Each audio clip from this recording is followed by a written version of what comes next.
I'm here for you a little too much. And of course, I couldn't be doing the show without Brennan. How we doing today, man? Good, man. I'm just counting down the days till free agency. I think it's like 60-something days away from free agency. We're getting close. I cannot freaking wait. I mean, have you already drawn up all the big board? You got the strings tying to the pins, trying to figure out where everybody's going. Yeah, it's like I'm like the It's Always Sunny in Philadelphia scene where I'm just trying to clue in to see how the Colts sign everybody, but in reality we just signed a backup offensive tackle and that's it. But not till like 10 days into free agency. So yeah, we don't ever sign anybody the first day, folks. Just for record, like I can't remember the last time. I think it was like during Ryan Hendrickson years we signed somebody on the first day and it was cool.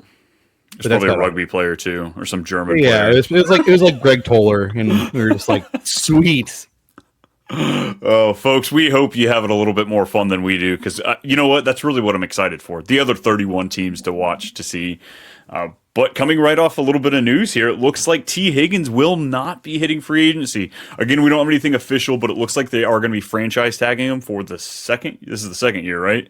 Yeah, so it's going to be a nice little increase stacked on there. I think it's 20% on the normal franchise tag, but it looks like this is also going to be more of a franchise tag and sign. This is just kind of taking the deliberations all the way till mid-June or mid-July if they need to. Yeah, someone broke it down on X. They're basically like, if they don't sign him, it's a huge cap hit to basically where it hinders them from making any other signings, because clearly they need to sign back Trey Hendrickson. They need to fix that defense even more. So I don't know if they plan to do the draft, but they definitely need to, extend T, extend Trey Hendrickson, and probably go get another, couple safeties. So don't you dare forget about Jamar Chase, because he started talking about sitting out last year. And if we get to week 1 and he's not in that situation, I could be sweating a little bit.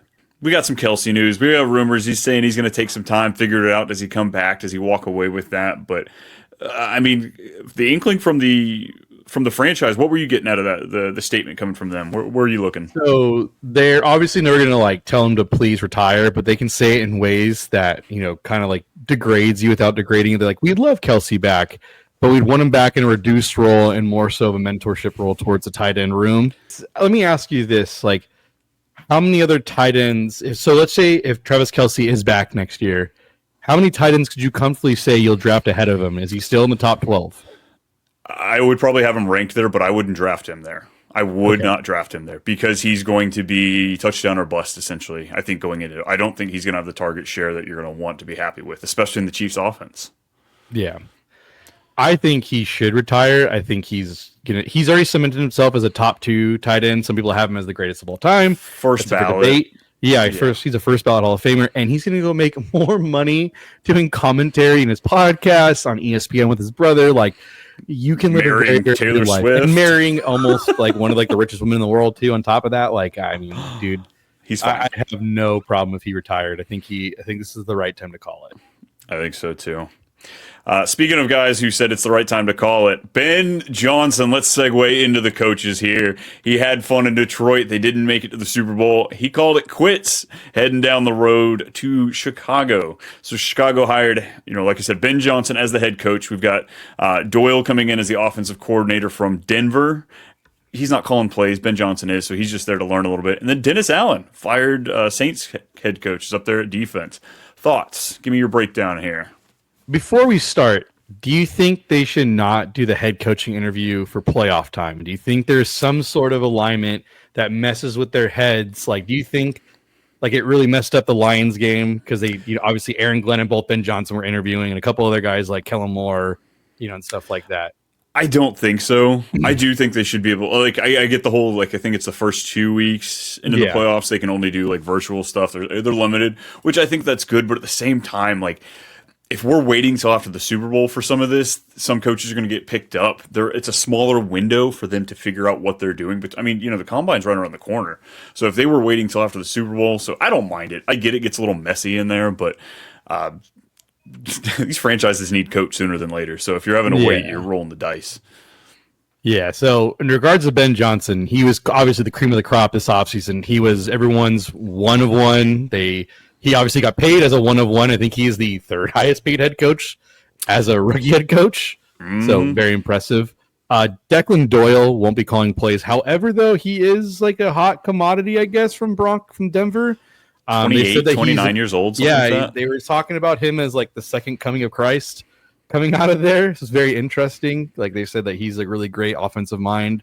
But this is a really good duo for Ben Johnson and Dennis Allen, because regardless, Dennis Allen actually is a really good defensive coordinator. 100%. If he would have stayed there with the Saints, he could have just rolled out his career, but not head coach material.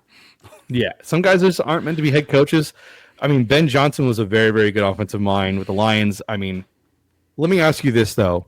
If it wasn't for all of, I mean, would you arguably say that Detroit, I mean, they're probably the top 2 offensive linemen, top 2 combo running backs, really, really good wide receiver, really good tight ends. Do you think it was the pieces, or was it Ben Johnson?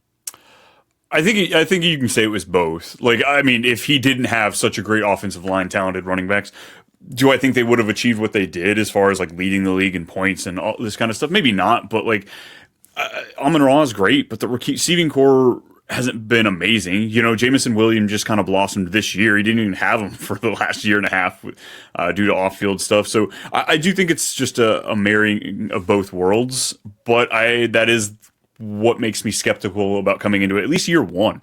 This Bears offensive line is drastically different. You know, it's so much worse than what the Lions have. The running backs, it's a completely different situation back there. So I think I have optimism for Ben Johnson, but I don't know how many pieces I'll actually get to own because I'm worried about the ADP. If it's close to what it was this past year, I think that's going to be too rich. Yeah, I'm in on Rome. I'll tell you guys this much, and I think me and Brian harp on it. Second-year wide receivers are where they blossom typically. So I know Rome didn't have the great season. Neither did Caleb. I mean, a lot of the guys in this offense, besides Keenan Allen, I guess was the only one really playable. Shane Waldron. More. Yeah. So I'm in on Rome this next year for fantasy. Now let me ask you this: I know he really likes to use 2 running backs. So do you think they're going to draft or sign another one? This running back draft class is so deep. They're going to take somebody. Whether they take it on day one or day 2, I'm not 100%. I think they would take it in day 2, but they'll take somebody in the draft at some point. But I like Roschon Johnson too. So like even if it's just to replace Swift, because Ben Johnson's had DeAndre Swift. Who knows if he wants to keep him? Yeah, I just think their biggest needs will be offensive line. So let's hope they address that before the season starts. I'd agree. All right, we got exciting, folks. We hit the big sell. Ben Johnson there with the Bears. I'm going to take it down real low. Let's get this one over with. Rip this Band-Aid off. Let's go to Dallas. Let's talk about Schottenheimer. Going to head coach. Was the OC. Now he's the head coach. Doesn't have an OC. He'll probably keep calling the plays. Matt Eberflus, former DC of the Colts, former head coach of the Bears, is now coming back. Another guy, great coordinator, terrible head coach. So I'm more optimistic, I think, than most about the Cowboys. I don't think they're great. I don't have them high, top 12, but Schottenheimer has been consistent in the passing game as far as like high touchdown ratio because of how well he runs the ball. So I'm not exactly scared of this offense. Yeah, I mean, if they draft Ashton Genty, though, I mean, and there's realistic expectations. That's a possibility. This team needs a running back. It's Rico Dowdle was, he was great for what he was, but this team needs like a punch in the face running back, and this is the draft class for it. So I definitely think they will. If they sign Najee Harris, though, all the Ashton Genty dreams are gone. I feel like because it's a possibility. I don't know why. I just imagine Najee as a Cowboy, but I'm still going to draft CD as a top 5 wide receiver because it's the talent. He's a talented wide receiver. Dak is still a very good quarterback, to say that at least. I mean, how much of it will reflect on Schottenheimer's play calling, we don't know. Maybe the offensive coordinator that he hires will be the play caller. I'm assuming Schottenheimer will be the play caller, though. I think if it's his first crack, he wants to be the guy, making sure everything's right. It's his way, and if it goes south, then maybe he relieves himself. But no, like you said, Matt Eberflus is at the bare minimum a top 15 defensive coordinator. So this team should be okay to decent. Yeah, I think we're going to go back to more of what we saw 2 years ago with them. I think the defense is going to function really well, putting the offense in a good position. And yeah, I'm not afraid of CD. And I think Dak might be, at this point in time, at least looking at ADP, one of the few steals right now. When I say steal, I mean by like 3 to 4 ADP spots. But like he's being undervalued right now because of the injury. I think just because he just doesn't seem sexy, despite him being a top 5 fantasy quarterback in times and supporting CD. He just doesn't come off as like a sexy pick, and I think that's going to play into our favor. Yeah, this team needs a little bit of everything. Like, I mean, offensive line is getting very old. Like, Zach Martin's getting up there in age. They need to address that part. They need another wide receiver, too. They need a running back. Their defense has a little bit of holes, and he assigned Micah to a big extension this offseason. Like, this team needs a little bit of everything, so I'm very curious. I think DeMarcus Lawrence will be gone. I think they don't want to pay him. So it'll be very interesting to see what this team does with a little bit of cap space in the draft, and I'm very curious to see how Schottenheimer puts everything together. Same. Good enough where they can compete for the division, or do you think the Eagles and Commanders are going to be too fighting? I think with the Commanders having $80 million makes everything a lot more different. Sorry, like, and Jane Daniels is like, it's a difference maker for sure. Cowboys are going to be fighting for wild card spot number 7. That's for sure. That last spot in the playoffs. All right, let's get a little bit more exciting here. Despite the freaking drama that came between Liam Cohen and the Jags, at first he showed up. They still had their old GM. Him and a few others turned it down. The owner fired Bulky, the GM, and here comes Liam Cohen. A little shady shit, and he made his way back. He must have had a conversation with Shad Khan and was just like, you get rid of him, I will sign. And then immediately, within less than 24 hours, he fires him, and he's the head coach. Hey, it works. I'm glad they did it. Yeah. Bulky needed to be out of there. It seemed like awful. That was holding them back. So I think this franchise has a chance to blossom. He was holding on to the worst GM award. Now it's still Chris Ballard. So, right. Congrats. Like, literally. They did bring in, Grant Udinsky. They brought him in. He was the offensive coordinating assistant for the Vikings last year, assistant quarterback coach the year before. Been with the Vikings for a while. So I'm excited for Liam Cohen, and then you put together a little KOC magic in there too. Great things. With, McVay tree. I mean, obviously that's a really good. I mean, Liam Cohen made it look really good with Baker and company. So adding, a mindset like that makes things something really interesting. Let me ask you this, though. Etienne and Bigsby, obviously, Liam Cohen does like to use, he had no problem using 2 running backs. Where are you at with both of them? I think that they both could be viable as far as Etienne being able to support himself with enough receptions in the passing game. And then as long as Bigsby becomes the goal line guy, he's getting the touchdowns, I think that could keep them both kind of flirting with flex running back 2 numbers most weeks. But I think that's going to play into it a lot. Bigsby, we saw get a few more receptions this past year. He's not typically been that style of running back, but who knows? And it's a deep. And I believe this is Etienne's last year on his contract as well. Yeah, they have a choice to give him to pick up the 5th-year extension, I believe, and I don't think they will. So yeah, I mean, you've got that. You've got this deep running back class in the draft. I'm cautiously optimistic about Etienne, especially I was not into him last year, but this year I'm like, all right, where could we get that bounce back? Does that ADP come down low enough where he might tickle your fancy a bit? Brian Thomas Jr.'s top 5. Yeah, absolutely. He's best ball right now. It's very early best ball, folks. But yeah, Brian Thomas Jr. is first round right now. Have you done some best ball? I just did one. I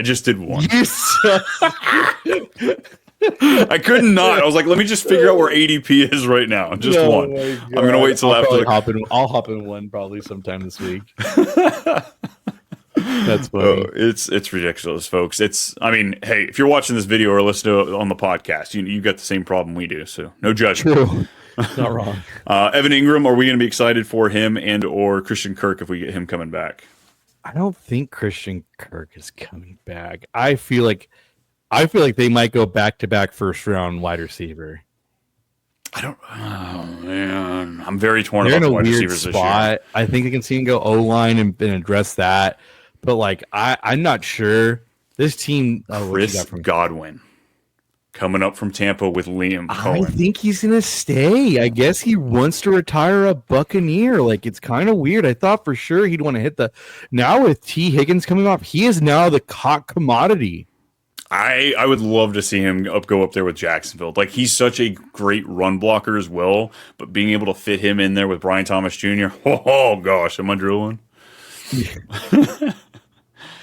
Alrighty, let's head to Vegas. Let's talk about. Okay. I was excited. I was thoroughly excited about this one. We have some names up here we know. Pete Carroll coming out of retirement to come help out the Raiders. They have so many holes there, but as old as this guy is, now the oldest coach in the league, you have to think that they're going to try and push the pedal down quick over these next couple of years. Chip Kelly's coming off of a national championship win, OC for Ohio State. He's coming back to the NFL to coach with Pete Carroll. Thoughts there? So one, Ohio State just has talent among talent among talent. Like they literally just they're wide. If you see their wide receiver room, it is by far one of the best. I mean, obviously LSU has put out, 4 amazing guys, but like Ohio State's literally right behind it, along with the running backs. They're tied. It's just and their offensive line is stout. So like, but Chip Kelly has done this before, right? He's a very good offensive play caller. He typically runs more plays by average than other teams. That's going to be the interesting thing here. Yeah. Is Pete Carroll has fired coaches because they don't meet his mantra of run the ball, run the ball, run the ball, run the ball. So can Chip Kelly get some cool, they may not have a quarterback. They may draft one, they may not. There's so many up in the air, but do they go heavy on running backs and try to deploy like a 2 running back system where they're very, who knows what this offense could look like? Yeah, it's Zamir White and Lobb as their current running backs, and Zamir White sucks, and Lobb is Sincere. Not good. Come on. I forgot about Sincere. I think this is going to be this running back free agency class is awful. This obviously this draft class is amazing. They have Jacoby Myers, Brock Bowers. They have building blocks to go off of, but they also have a tremendous amount of holes. And now there's talks of this is a year. Honestly, I know Raiders fans. It probably sucks to hear this though. You probably should trade Max Crosby for a king's ransom. 100%. And just build this up again. I'm really sorry. I know he's one of those guys that you just want to keep forever. But you guys have so many lingering holes that you just can't fix with one draft. You need to do it for a couple drafts and start to build and do it properly. Yeah, and they also have Michael Mayer, who they took in the second round 2 years ago. So, I mean, we could see a nice amount of 12 or 22 personnel coming out of this team this year. Yeah. Chip Kelly, it's exciting. I'm not going to get it overhyped though. Like you said, he's been working with some pretty good pieces. I believe he was their starting quarterback on week 1. Is it Aiden O'Connell or where are they going? Sanders? Shador? You think they make a move up? Or maybe he falls. I don't know. I've been all over. I don't think he falls to 7. It's either so I'll say a name who I think they can draft in the second. Jackson Dart. I've heard a lot of hype that he's QB3. Mm-hmm. Well, you'll hear some hype. I could see him being a Raider though. So yeah, 100%. Or Sam. I've heard rumors of Sam Darnold as well. That would be a fit for them. Dude, he could be a Jet again.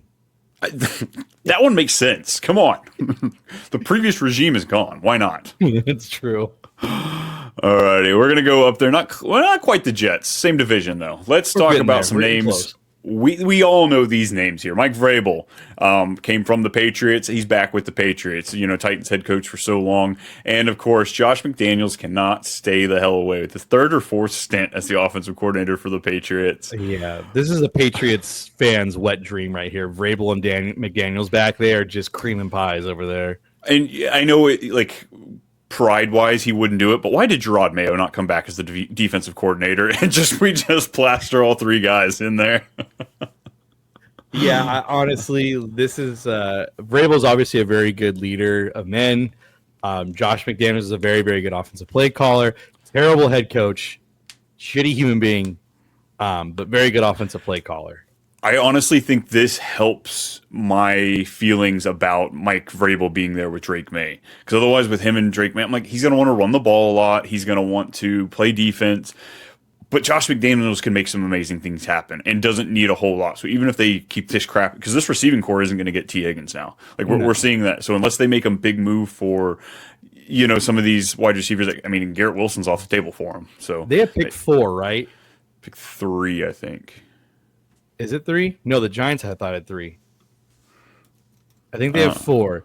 So they will be in the market for a Travis Hunter, the guy from Arizona who's slated as the one right now. Yeah, so I'll be very curious to see what they do with this draft. But because obviously I don't think I'm not excited about Javon Baker I'm not excited about Polk. Nope. Yeah, Drake. I'm excited about Drake May though. I think Drake I am May excited about him. is very exciting. So. And I don't think they need a whole lot. I think they can go get some wide receiver threes, like Khalil Shakir. Isn't he going to be a free agent? Something like that. Mm-hmm. And I think McDaniels can make that work. I mean, look what he made. He made Edelman and all those little slot guys work just fine for Tom Brady. Yep. Moving on, let's go to the South, the NFC South. Kellen Moore is taking over the head coaching reins for the Saints. Really, they had nobody else to pick from. So they begged him. They begged him and paid him very well because they were desperate and they knew this was the last guy that was worth a damn. Let's be honest. Like, he is a good offensive play caller. Don't know how he'll be as a head coach. He's very young, but he's been a play caller. Obviously, he started his time at Boise State as the quarterback there, and I think they were ranked like top 5 in the nation. They were a lot of fun to watch. Then became the offensive play caller with Dallas, and that was the year when they had the most touchdowns, right? Something crazy like that. Yep. Did you see the thing how Kellen Moore played against Derek Carr in college, and it's Derek Carr's second worst loss that he's ever had? Yeah, I did see that. I did see something like that where he did play him, he smacked him. Yeah, awkward. Let's just say I don't know what this team is going to be with the Saints. There's just so many. They in $60 theory, million over the cap. In theory, they should cut Derek Carr. Yeah. They should start shipping off a lot of these guys. That I know their defensive end, Jordan. Cameron Jordan. Probably say, yeah, Jordan Cameron. Yeah, Jordan Cameron. They should be like, hey, man, we love you to death. We're not going to compete. If you want to go and compete, please, we'll trade you. But I think they need to start trading off a lot of these guys and just getting a ton of cap or draft picks. I think, building this up from the ground up. Yeah, I really have no expectations for any of these players here. Kamara, as long as we get him a decent price, he should just get an unreal, workload with him there. Chris Olave, I have no idea how I'm going to be statting and checking this out. I'm excited if it's not Derek Carr, but again, you've got to temper your expectations for this team. They need to completely tank just to fix their cap problem. My only thing is, if Derek Carr is the quarterback, I don't know if I want to draft Olave because he just throws them hospital balls. Yeah, that's my thing. If Derek Carr's there, it's Kamara and I'm out. Even then, I'm I don't know if I want to touch a single player on this team, to be honest with you. Oh, it's hard not to have Kamara. He's been brilliant. Yeah, but at some point, these guys just hit a wall. And is it going to be this year? I'm just not sure. I'm not either, but I'm willing to. Hurt me, Alvin. Hurt me. Speaking of pain, let's get this last one knocked out here. It's the Jets. They brought Aaron Glenn, the DC from the Lions, over here. He brought Tanner Engstrand. Sorry if I got your name wrong, buddy. We won't be saying it a whole lot until next year, so we'll see there. But yeah, brought him over with from the Lions as well, tight end coach over there. So I hope that we can get this offense up and moving. Let's get some Breece Hall and Garrett Wilson magic. But Aaron Rodgers isn't coming back. Let me ask you the question here before we start. What's the definition of insanity? Doing the things that Jets do. Yes, that is cool because it is now their 7th time hiring a head coach that's defensive minded in a row. It's okay. They're going to get it this time. No, yes, honestly, that just makes me feel bad for Aaron Glenn. This is his first shot. He's going to begin his first 2 to 3 years with a sub 500 record. The poor guy. Yeah, I'm.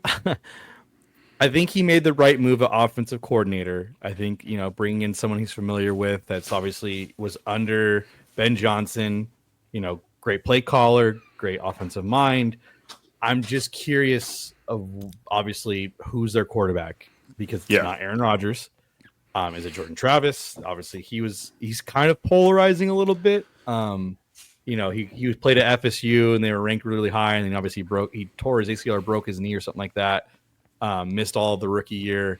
So it could be him. Could they dabble with Sam Darnold again? I just think that's not safe for anybody involved. Yeah, I don't think so either. So. And then Devontae Adams, there's just so many questions about this team. We just don't know. Yeah, Garrett Wilson has, talked about a trade rumor, like a month ago. So Breece Hall, have you seen Ashton Genty mocked to the Jets? Don't remember what's his name that did. Brees Hall never had a 1,000-yard rushing season. He's been hurt a few times. He's up for a contract. I will say Brees Hall didn't look like Brees Hall last year. I will say that. Like, for all the touches he got, he did not look like the old Brees Hall. So, like, I kind of can see that. And it's a year removed from the ACL. Yeah, and Braylon Allen looked just fine, though. So, I don't know. This team has some very, very interesting holes. Poor Jets fans. As far as other teams, I just want to bring up Clint Kubiak. We saw some excitement down there in New Orleans before Dennis Allen really took the reins there and got himself fired. But he was obviously released because, head coach that cleaned house. But he's up there with Seattle. They got rid of Grubb after one season. It was one and done for them, but I'm excited. That was weird for me. I feel like he did okay. I did too. That was the one firing I was like, why? Like, that he made JSN relevant. He made him what he is. I mean, DK took the back seat. Maybe, I don't know if DK was up. I really don't know what that team is. So I'm very curious. Because obviously Clint Kubiak has moments where he's flashed very well, but I really don't know. I don't know what to make of that. Yeah, like what was that situation for the first 2 weeks with the Saints? Nobody really knows what happened those first 2 weeks. And then Nick Caley coming in as the new OC for Houston. Hopefully he can take him over that edge. As D'Amico Ryan said, he's coming over from the McVay tree. He was there with the Rams, so of course something that he's going to be familiar with. D'Amico Ryan's. Yeah, it's crazy because the old offensive coordinator was like a premier head coach hunt the season before, and now he's just dust in the wind. It's crazy how it's a flip of a switch that quickly for you in the NFL. Yeah. Cool. What else we got? Any other coaches you want to bring up? I'm trying to think. Let me see if I have any that are highlighted that I'm like, oh, let's talk about him. But I mean, Todd Bowles, they hired John Grizzard. He's in-house. Again, this will be... Oh, another thing, too, is that Philadelphia still hasn't got an offensive coordinator, so that's going to be interesting. Nobody wants to work with Sirianni. Nobody wants to go there. I don't blame you. Yeah, John Grizzard's now the offensive play caller for the Bucs, so that's Baker's, third one now in a row? Mm-hmm. Oh, Baker? No, he's 6 or 7 in a row. It's something crazy like that. Yeah, and Baker's just wild. Done nothing but is Baker now moving up higher on your list now because it just shows how good he is? Yeah. Once you get the bad franchise off your back, Carolina or Cleveland, you do pretty damn well. Yeah, that would have been cool if he was a Colt because he wanted to be one. All right. Oh, last one I want to bring up, though. John Morton, the guy taking over for Ben Johnson in there as the OC for Detroit. That's going to be huge for me. Because this team's got to regress on the offensive side. I just think they have to. He is coming over from Denver. He was the passing game coordinator the last 2 years with Sean Payton. He was the offensive assistant for Detroit 2 years prior. So he has some tangibility there in the building. Okay. All righty, man. We got to get out of here. We got to shut it down. That's it. Yeah. It's time for dinner. All right, folks, if you need more of me, it's at @too_much_Brian on X, at @too_much_Brian everywhere else. Brennan, tell the folks where they can find you. I am on X at FFAMBMulk, and then you can find me on the Fantasy Football Advice Network there as well. Damn straight. Come find us all over the place there. We're on just the platform itself, whether it's on YouTube here, on Spotify, all that fun stuff. But until then, we'll catch you later, folks. Peace out.